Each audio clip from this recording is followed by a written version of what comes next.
With a body reminiscent of a gecko, fluttery wings, and a natural stockpile of charge light, microluminous Psyche has an unearthly, if oddly charming appearance. A curious creature by nature, it always gave me the impression that it was studying me as much as I was studying it. A favorite snack of many predators, this small lizard has no natural poisons or any means of defending itself at all, save for a swift retreat and its charge light. Survivors can approach it without fear. As a pet, microluminous Psyche is happy to clamber up a survivor's shoulder and cling to it as though it never wants to leave. Evenly tempered and easy to care for after being tamed, it is a stalwart companion and an excellent source of charge light.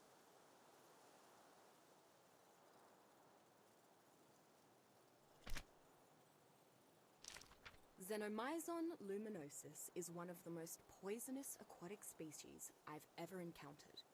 While its trademark glowing tail makes it easy to spot and identify, those luminescent glands are also where it produces and stores a debilitating poison. Xenomyzon has developed a particular fondness for blood, and whenever possible, it will attempt to latch onto human subjects.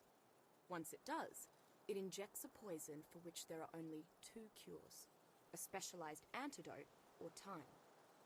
I would not recommend the latter. While Xenomyzon cannot be brought to heel, some survivors have stored them in fish baskets for other uses. This keeps the subject alive and contained, but not properly tamed.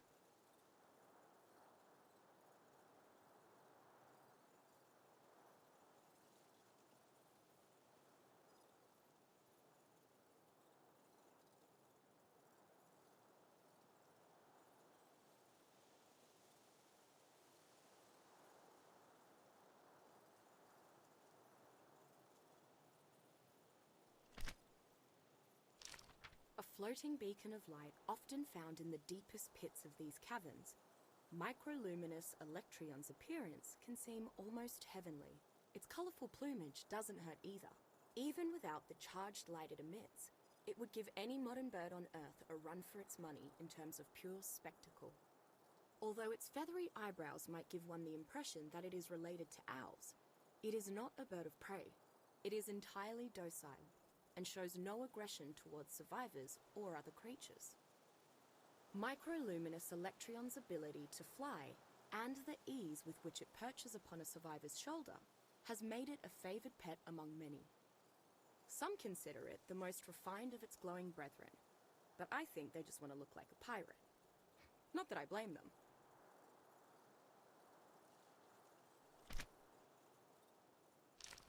More than twice the size of wild Titanoboa exornantur, Serpens regulus is the largest and most lethal snake I've encountered.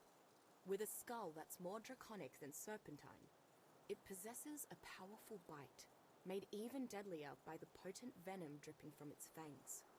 The unique shape of its skull allows serpents to hunt in a way that other snakes cannot, by burrowing. Once underground, it simply waits for its victims to approach. Fortunately, its forked tail is usually still visible, poking just above ground. Miraculously, survivors have not only managed to tame Serpens regulus, but ride it. Some can even stay seated while it lies in wait below ground, though I doubt it's a pleasant experience. While a wild Serpens can only be forced out of hiding by fire or explosives, once domesticated, it is easily trained to burrow or surface on command.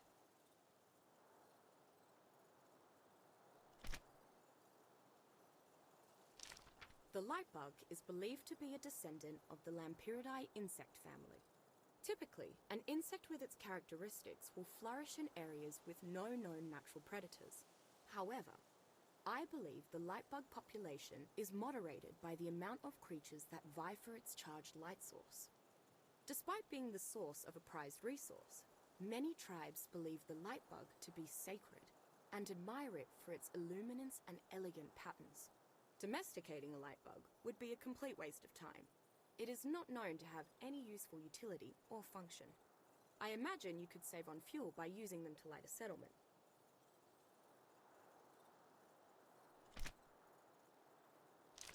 A A highly hostile predator with a pack mentality, Chimerum odiosus has a voracious appetite and will quickly swarm anything that possesses its favorite delicacy, charge.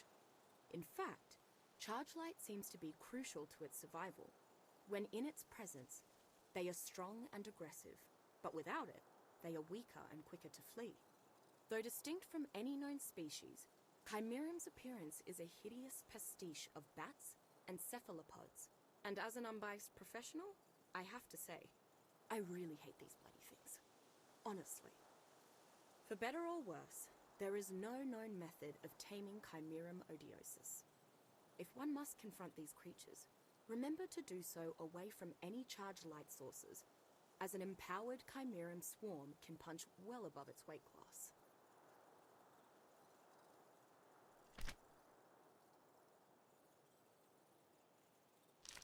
At home in the cavern's deepest chambers, reapers are towering, terrifying apex predators. Beyond overwhelming their prey with fangs and claws, reapers can burrow underground to set an ambush and fire acidic projectiles from their tails. Yet it is their macabre method of reproduction that is their most frightening feature. Bizarrely, a female reaper's tail doubles as a reproductive organ, but only when piercing human survivors. Once impregnated, the survivor carries the young reaper until it bursts from their chest in a grotesque, disturbing spectacle. If impregnated by a female reaper, I strongly urge that survivor kill the embryo via exposure to radiation. However, there are rumors that reapers might imprint themselves on a survivor who possesses a reaper pheromone gland. This has led some mad survivors with dreams of riding on the back of a reaper to try seeing the gestation period through to the end, but that is extremely dangerous. Not to mention disgusting.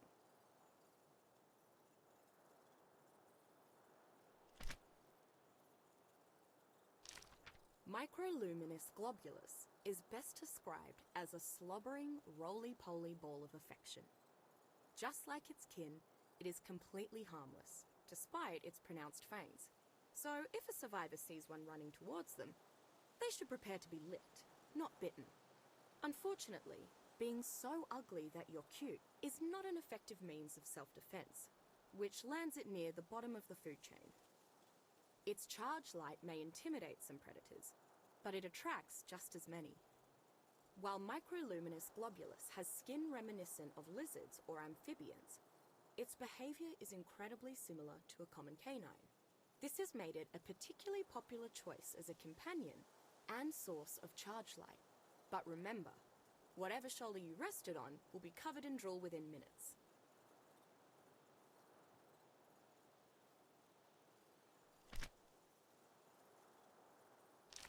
The origins of the Nameless remain a mystery, but wherever they came from, these vicious creatures are nothing to scoff at, as they are rarely found alone. Common Nameless act in a subservient role to their pack's alpha, and will quickly heed its call to battle. Though savage in nature, the Nameless are deceptively intelligent. When hurt, they burrow underground to recover and protect themselves from further damage. Fortunately, they are highly susceptible to damage and burns from charge-based light sources, and exploiting this weakness can save a survivor's life. All attempts to pacify a Nameless have failed. Each one has an extremely powerful bond with its pack leader, and for survivors, it might as well be unbreakable.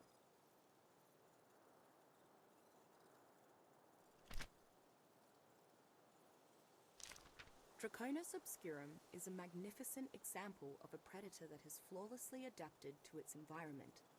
It is surrounded by cavern walls, so it developed powerful claws with which to scale them, and colourful plumage on its anterior limbs that let it glide from perch to perch. But most dangerous of all, its active camouflage, which lets it fade into the shadows and stalk its prey undetected. It has even adapted to the Nameless and the Reapers. Draconis feathers will raise in warning when they are near, and this massive, elegant lizard seems to be the Reaper's only natural enemy. With its unparalleled mobility and undeniable power, Draconis obscurum is a highly sought-after mount. Survivors who successfully bring one back from its nesting grounds will suddenly find these caverns much easier to traverse, and that their enemies have become their unsuspecting prey. Even its saddle and rider are affected by its active camouflage, so a survivor's enemies will never see them coming.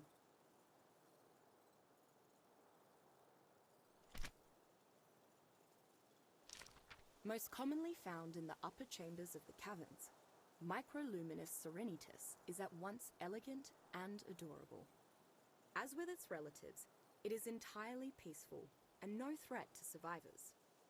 After close study, by which I mean very scientific bouts of cuddling, I found that it shares traits with both bovids and cervids. However, in the soft glow of its charge light, Microluminis serenitas always gave me the impression that were it larger, it would be right at home pulling Artemis' chariot.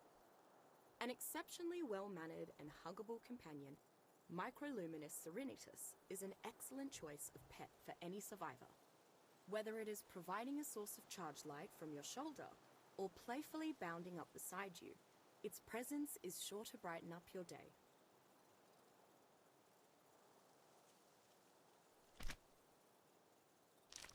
Carcinus versitus is the giant cousin of modern crab species, with long, spindly limbs that remind me of the Japanese spider crab and a hard, stony shell.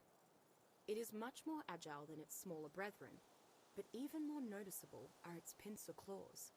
In an extraordinary display of dexterity, Carcinus is able to wield each claw independently and precisely. This allows it to trap multiple targets in its vice-like grip, or hold an enemy in one claw while it smashes a second foe with the other.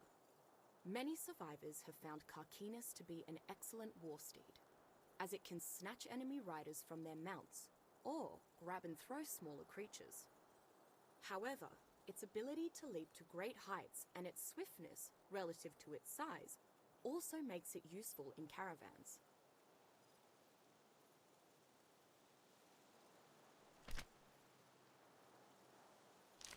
Bearing a strong resemblance to its relative, the naked mole rat, Heterocephalus magnus is a gentle giant that digs for plants and fungi with its imposing front teeth. While foraging, it often uncovers precious resources inadvertently, but survivors should claim them with caution, as this triggers an aggressive response. When threatened, Heterocephalus rolls up into a ball to shield itself with the armored plates on its back, much like an armadillo. It then rolls around like an oversized bowling ball, smashing through rocks, walls, and hopefully its aggressor. While hardly a ferocious wall beast, Heterocephalus is an effective transport that can carry up to 3 passengers. In theory, it could also be a siege weapon, as its rolling attack can dent even metal. Fortunately, most survivors use a special saddle that deploys a protective canopy when it starts spinning, which not only keeps them from getting squished, but provides extra protection to the rider and mount alike.